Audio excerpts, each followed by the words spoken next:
Hello everybody and welcome to a video on inflammatory bowel disease, that in short we call it as IBD.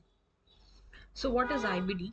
It is particularly a chronic condition, and this is a condition that shows relapses and reemissions. So if you want to frame it as definition, you can say it as a group of idiopathic, chronic, relapsing, idiopathic, chronic, relapsing, and re-emitting kind of inflammatory condition of the intestine. So four main words: it is chronic, it is relapses, it shows re-emissions, and it is a group of idiopathic, chronic condition, and that is inflammatory condition of the intestine. So because there is inflammation in the intestine, it will not allow the intestine to perform its normal function, and that is why it will disrupts the body's ability, that is to digest the food, to absorb the nutrition, and to eliminate the waste. All of this three would be affected. And if we see about the types specifically, there are two different patterns or the types seen in case of inflammatory bowel disease. One that is called as the Crohn's disease, and the other one that is called as the ulcerative colitis. Here in this particular video, we are going to understand both of these disorders side by side, so that one can easily have an understanding of the difference between the two conditions. Now let us talk about the ulcerative colitis. Now this is the disorder as a part of IBD which is limited particularly to colon and rectum, more specifically colon, that is large intestine, and the rectum. Now inflammation in case of ulcerative colitis that occurs mostly in the innermost layer of the intestine.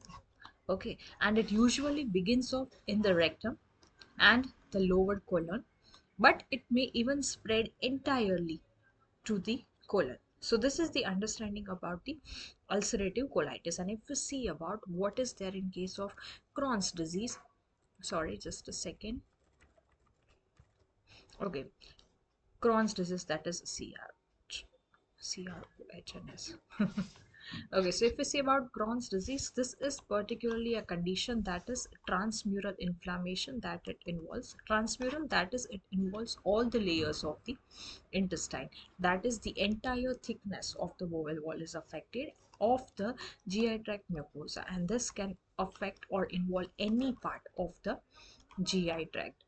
Most commonly, it affects small intestine, that too specifically if you want to see, that is ileum, and where it joins the beginning of the colon.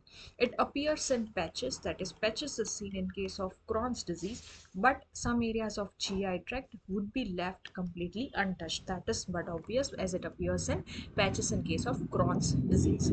So this is the picture presentation of how the affection occurs, that is in the case of Crohn's disease, that is patchy distribution, and here it involves the entire length, say beginning from the rectum and to spread to the entire colon. So that is in case of ulcerative colitis or colitis ulcerosa, whatever you term it. Now there is a third, you can say, a subtype of inflammatory bowel disease where the pattern is such that it becomes difficult to differentiate that whether it is Crohn's disease or whether it is ulcerative colitis. So in such cases, or this is a rare condition, such patients are diagnosed to have indeterminate colitis. Okay, so that is only in the case when it is difficult to determine that whether the IBD can be termed as Crohn's or ulcerative colitis.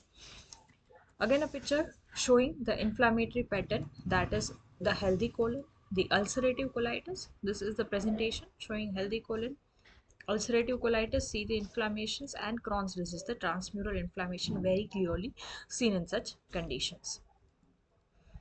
Moving further, let's see about the epidemiology in cases of inflammatory bowel disease. So peak age, if we see for the ulcerative colitis or for Crohn's disease, it is between 15 to 30 years of age. Second peak appears, that is around 60 to 80 years of age. Male to female ratio in case of ulcerative colitis is 1:1, and for Crohn's disease it is around 1.1:1.8, that is 0.8% higher chances as compared to ulcerative colitis. Smokers, if we see, they have 40% more chances of getting IBD as compared to non-smokers.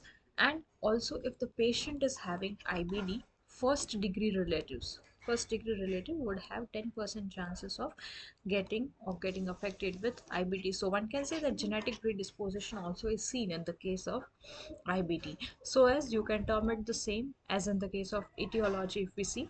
So etiology, the three main factors that can affect: one, that is genetic predisposition; second one, that is mucosal immune system affected. Mucosal immune system, that is in term of immunoregulator defect that it shows. And the third involves some environmental triggers. Now environmental triggers involves luminal bacterial infections, it involves certain drugs, and it involves factors such as smoking. Okay, so this are the etiological patterns. Also you can see it with the diet.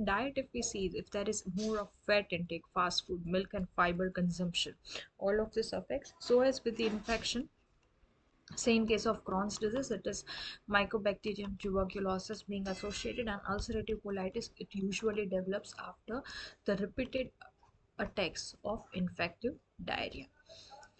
Enteric microflora, if we talk of about, now this there is intestinal microbiota, right, which is dominated by bacteria, but it also involves virus, fungi and protozoan, and that is crucial in a way for the development of the immune system of the host, but also appears to be the target of inflammatory response during the case of IBD. So the composition of this enteric microflora tends to be altered during the disease. How genetic factor is associated in case of IBD, that is the way, that is there is a linkage of human lymphocyte antibody being associated. First degree relatives, they are more prone, and it is more commonly seen in case of, or greater chances of getting affected is in the case of monozygotic twins. Antibiotics also, it precipitates the relapse of the condition, and that is because of the changes in the enteric microflora. Cigarette smoking, as I already told, 40% more chances, or even you can say that twofold increase in the risk of IBD. And stress, it triggers the relapses again in case of IBD, and that is it activates the inflammatory mediators, and this inflammatory mediators are activated at the case of enteric nerve endings in the gut wall.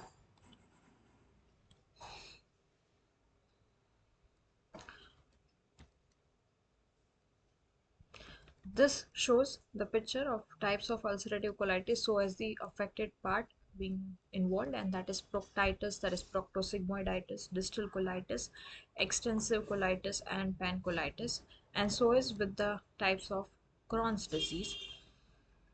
Again, depending upon the part that is affected, that is ileocolitis, ileitis, gastroduodenal Crohn's disease, jejunoileitis, Crohn's colitis, that is granulomatous, and perianal Crohn's. Okay, so I hope this is clear up till now, and now let's see towards move further towards pathophysiology. Now, pathophysiology in the beginning of IBD, it remains the same up to inflammatory condition, but how it develops, let's see. Now, there is any kind of triggering event as discussed in the etiology, say has happened. Now, this will dysregulate. What will it dysregulate? It will dysregulate the inflammatory and the immune responses. Okay, more specifically in genetical susceptible person. Now this will cause amplification of immune response.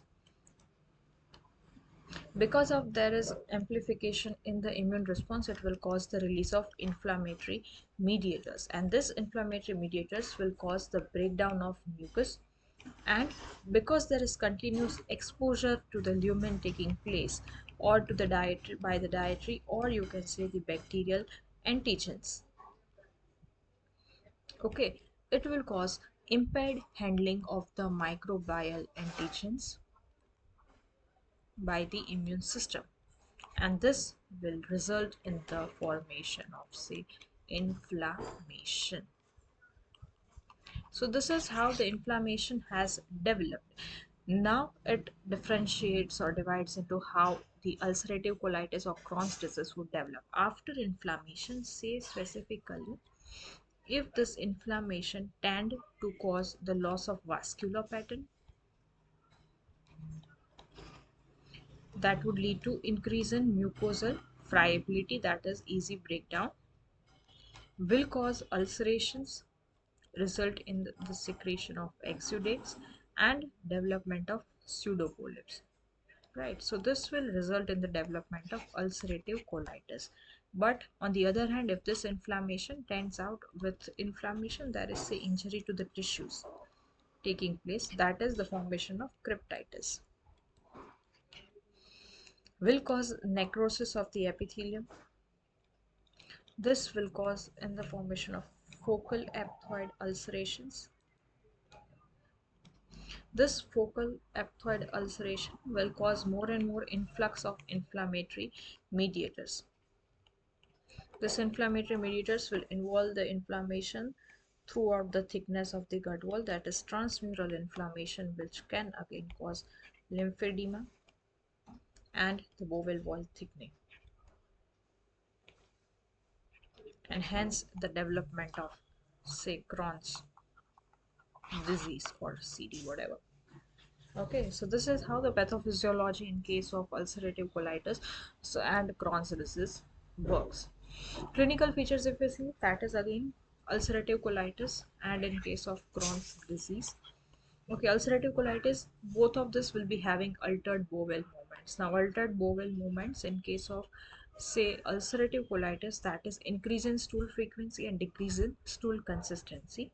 But in case of Crohn's disease, there is chronic or nocturnal diarrhea, more seen. There is abdominal pain in terms where cramping is present, and that is relieved by defecation in case of ulcerative colitis. But in case of Crohn's disease, the abdominal pain, that is mostly postprandial abdominal pain, along with it there is distension that is seen. Tenesmus, which is a major factor in case of ulcerative colitis, along with hematoscasia. Now hematoscasia, as we know, that is the presence of blood in stool. But in case of Crohn's disease, the two other factors, that is weight loss and fever, that develops. Now, as this lining of the intestinal mucosa that is being inflamed and ulcerated, it will lose its ability to process food waste and to absorb the water, and this results in the development of diarrhea, and diarrhea in severe cases can cause weight loss.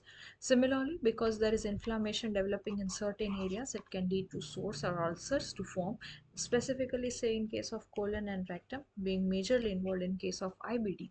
This join together to form large ulcers, and this can bleed, and this bleeding results in the development of bloody stools, and that eventually even leads to anemia, or this blood also can lead to the development of fever, say hematoscasia. Okay, so this is the explanation of how it develops. If you want to see the difference in ulcerative colitis, I'm just reading it out. That is colon involvement, rectal involvement, mucosal disease, diffuse ulceration, granularity, friability, bleeding and exudate is seen, and there is no development of fistulas or granulomas. But in case of Crohn's disease, any segment is involved. There is rectal sparing, skip lesions are seen. That is, as we discussed, the patches are seen in case of gut wall. Transmural inflammation, ulcers, they are the shape of Aptis ulcer, serpiginous ulcer or cobblestone, and fistulas and granulomas are seen. Along with this common features which are seen in case of IBD or the clinical symptoms, there are certain extra intestinal manifestations also, and this involves conditions like arthralgia, Aptis ulcers, ankylosing spondylitis, pyoderma gangrenosum, erythema nodosum, iritis and uveitis. There is inflammatory peripheral arthritis and Sweets syndrome. Now, these are all the extra intestinal manifestations that can be seen in cases of IBD. If we see about the complications, the main particulars, that is bleeding, which is massive in case of ulcerative colitis and non-massive with Crohn's. Fibrosis, stenosis, and thick wall, that is late, and the appearance is hose pipe appearance, whereas early obstruction is common in Crohn's. Perforation and fistula is rare in case of ulcerative colitis, but it is common with Crohn's disease. So as the malignant changes, that is common with ulcerative, but it is rare in case of Crohn's disease. And this ends with complications. Now let's move further towards the diagnosis pattern. I just explain me or just mention it in the comments what the first and the second feature in diagnosis suggest, whether it is ulcerative colitis or Crohn's disease.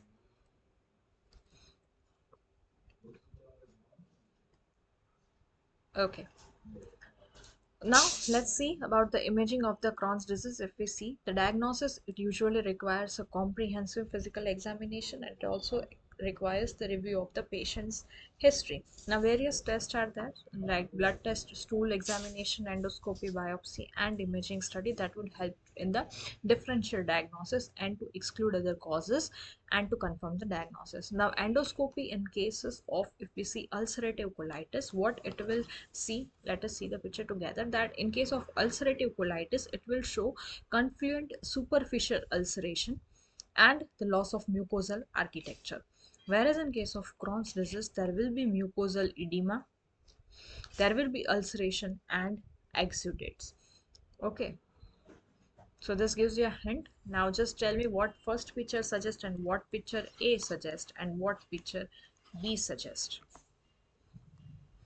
Okay, now let's talk further. That is about how to, what about imaging Crohn's disease. Now this is, there is the diagnostic pattern of small bowel contrast study or CT, useful for characterizing what? It helps in characterizing the length of involvement and the areas of the stricture. Characteristic findings that we will see, one is mucosal nodularity, narrowed lumen, ulceration.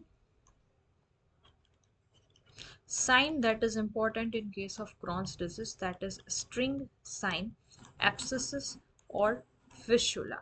String sign, that is you can say like it is narrowing which is caused because of the irregularity or spasms that is associated with ulceration. And if we talk of about imaging ulcerative colitis, now barium enema, it is no longer a choice. CT is preferably a choice nowadays. And findings that we will be seeing, that is continuous lesions will be seen, and that is from rectum proximally with the circumficial involvement. And the sign that here we see is the lead pipe sign. Lead pipe sign, that is the particular finding for ulcerative colitis, and that is because as there are repeated episodes of mucosal ulceration and marked muscularis hypertrophy, it results in shortening, narrowing, and the smoothing of normal markings, and that leads to the development of lead pipe type of appearance of colon. In short, if I say, that is because of the chronic scarring and retraction. Okay, next is about CT enterography, that is again a diagnostic tool for it. And CT enterography, if we talk of about here, the large volumes of ingested neutral enteric contrast material, it would help in permitting or visualizing the entire small bowel and lumen, and it is usually the first line for evaluation in cases of suspected Crohn's disease and its complications. Okay, MRI again, if we talk of about, is this another method or a tool that is as an initial test in the patient who already had multiple radiation exposure. And if we talk of about the comparison, then MR enterography is comparable to CT in the diagnostic accuracy. Pelvic MRI, that is superior to CT, and that is for demonstrating pelvic lesions if the patient is having lesions such as ischiorectal abscesses or the perianal fissulas. Last part about the video, that is about the treatment part. Treatment, it involves usually that is to modulate the cytokine release from the mucosa, and that is salicylates are given. Next is corticosteroids, anti-inflammatory drugs. Now for the immunomodulation, that is by inducing the T cell apoptosis, thiopurines, cyclosporin. Cyclosporin, if we talk of about cyclosporin, that is in case of ulcerative colitis responds poorly to corticosteroids, and it has no value in case of Crohn's disease. Antibiotics and antidiarrheals who has the symptoms.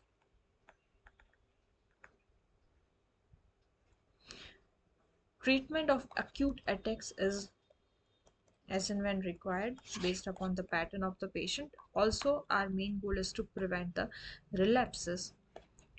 If the patient is having severity, our line of treatment would be to prevent carcinoma at an early stage. And if we see about the surgical part in cases of this IBD, that is two options which are, one is urgent colectomy Now, urgent colectomy, that is when colonic dilatation is more than say 6 centimeter on plain abdominal X-ray. There are laboratory and clinical deterioration of the picture, and there is no response to treatment after 7 to 10 days. 7 to 10 days. This calls for urgent colectomy. And the second part, that is about the elective colectomy. Elective colectomy, if we see, that is when it hinders the quality of life of the patient and there is failure of the medical therapy. Prophylactics that you can suggest your patient additionally, that is go for meditation and yoga. Also, in cases of dietary advices, use aloe vera, turmeric or curcumin, walnuts, omega 3 acid rich foods like nuts, certain green vegetables, fatty fish like salmon. Have regular exercise, avoid food triggers, and eat smaller meals. So that's all for IBT. Hope it turns out to be useful for you. Thank you for watching and stay tuned for more such content.